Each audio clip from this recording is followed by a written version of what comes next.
Di tahun kelima ini putusnya, jadi menurut aku wajar. Harus ngebuka ini, ya udah pasti bisa ditebak apa itu penyakitnya ya. Konon katanya ini menjadi salah satu penyakit dari Vespa S dan LX. Dan satu lagi teman-teman, penyakit yang umum paling umum gitu, aku simpan di terakhir ini.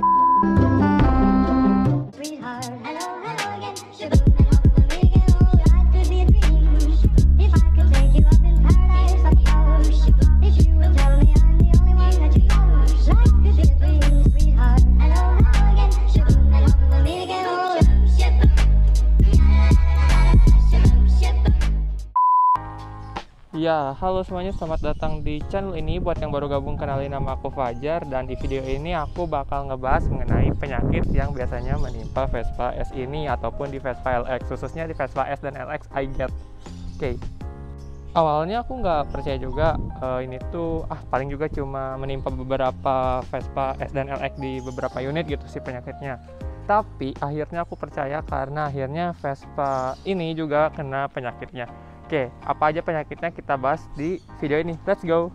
Ya, jadi penyakit pertama dari Vespa S dan LX ini dia di speedometer, di penuju kecepatan dan juga odometer. Itu penyebabnya apa sih? Nah, penyebabnya itu dia karena si kabel speedometernya, teman-teman. Kabel yang ini nih, yang sini. Nah, dia putus si kabelnya. Nah, konon katanya ini menjadi salah satu penyakit dari Vespa S dan LX di iGet. Tapi yang 2V dan 3V jarang banget ada kasus yang kayak gitu. Jadi menimpanya di yang seri iGet aja yang sebelum facelift. Ya, jadi sebenarnya apa sih penyebab ini tuh bisa putus? Apakah emang karena umur atau ada orang iseng di parkiran digitu-gituin, kan kita nggak tahu ya. Nah, kalau misalkan emang orang iseng gitu-gituin itu wajar banget teman-teman, bisa menyebabkan putus. Jadi ya pokoknya namanya kabel ada yang iseng ya bisa putus.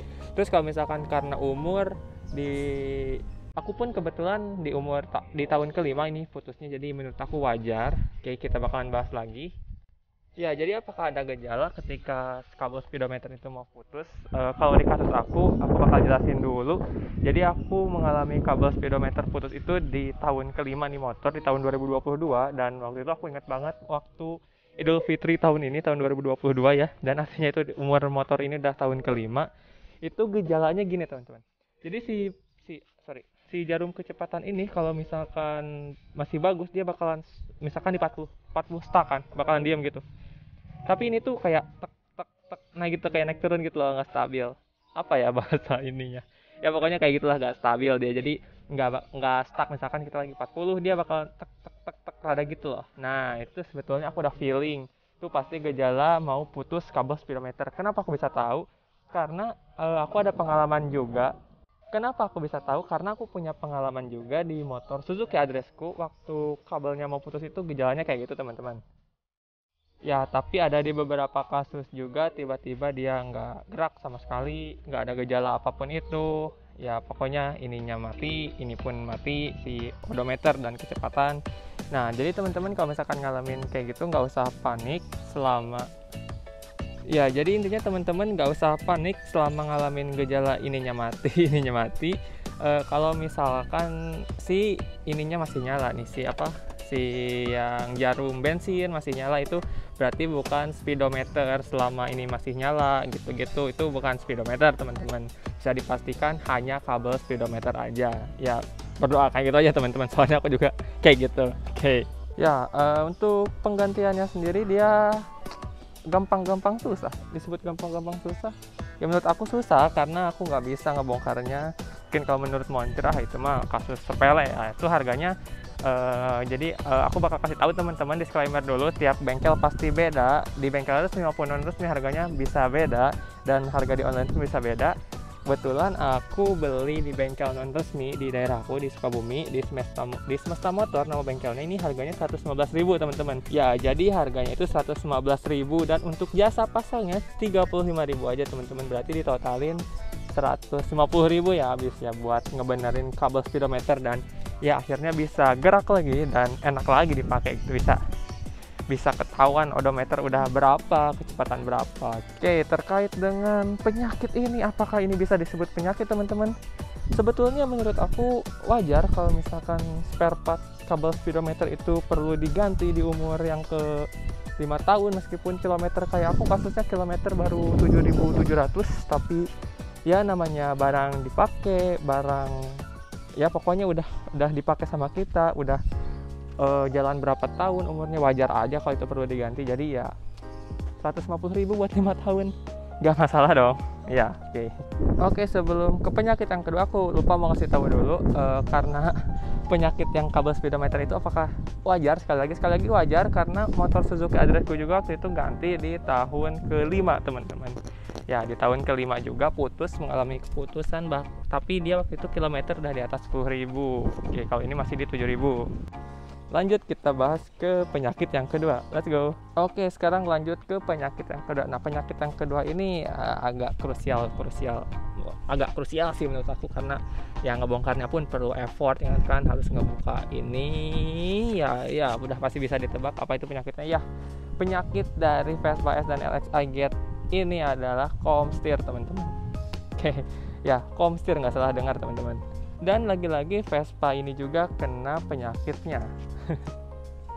Oke, ya mungkin memang benar ya, bukan konon katanya lagi penyakit-penyakit yang ada di Vespa, dan ternyata emang benar. Aku bakal coba jelasin gimana sih ciri-ciri dari komstir yang udah kena.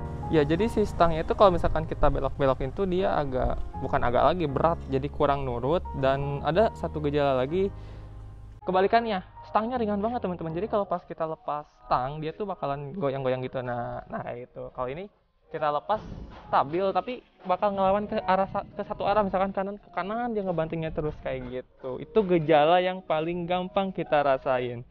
Ya, oke. Pertanyaannya adalah, apakah aku udah ngeganti komstir ini? Jawabannya belum, karena waktu aku servis CVT dia barangnya lagi nggak ada di stok, emang lagi pesan juga karena emang lagi habis stoknya, jadi ya belum diganti, belum sempet. Nanti kalau misalkan udah ada waktu, aku bakalan langsung ganti komstirnya biar nih Vespa nyaman lagi buat dipakainya. Oke, ngomongin komstir Vespa ini baiknya digantinya atas bawah atau atas bawah aja. Kalau misalkan kasusnya pas dicek yang rusak bawahnya doang atau atasnya doang, baiknya ganti dua-duanya teman-teman. Karena apa? Karena nanti bakal menyusul. Kalau misalkan cuma yang diganti bawahnya doang, nanti beberapa bulan kemudian yang atas minta ganti kan malah repot lagi. Jadi mending sekalian aja dua-duanya biar nggak repot. Untuk harga di bengkel yang biasa aku servis itu harganya 220.000 teman-teman, atas bawah komstir aja, belum jasa pasang. Jasa pasangnya itu dia kena di 75.000 kalau pasang komstir ya, sekitar segitu. Kemarin aku sempat nanya ke bengkel resmi. Untuk di bengkel resmi itu rincian harganya 104.000 sekian, tapi kita buletin aja jadi 105.000. Sedangkan itu yang bawah, yang atas itu 115.000 kalau dibuletin. Entah kebalik, pokoknya ntar aku cantumin detail harganya di video ini di tulisan. Oke. Dan kalau misalkan buat di bengkel resmi aku kurang tahu jasanya berapa teman-teman, aku cuma tahu harga spare partnya aja. Dan di bengkel resmi maupun non resmi itu harganya pasti beda-beda. Oke.